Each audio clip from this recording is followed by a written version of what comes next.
Айбынды Қазақстан атты өлең оқу эстафетаны Сұлтан Махмұд Торайғыров атындағы Павлодар облыстық әмбебап ғылыми кітапханасынан құрметпен қабыл алдық. Жұмекен Нәжмеденов, менің елім.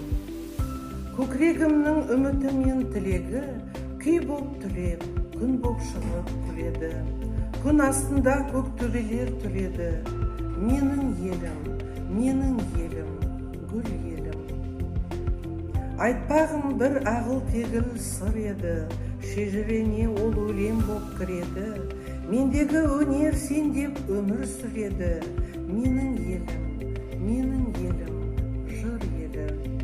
Қанат қомдап таң атқанда шығыстан, торғайым бар қыранымен бір ұшқан, жүрегім бар жүрегіммен ұғысқан. Менің елім, Қазақстан. Аталған эстафетаны Жаяу Мұса атындағы мәдениет үйінің қызметкерлеріне жолдаймыз.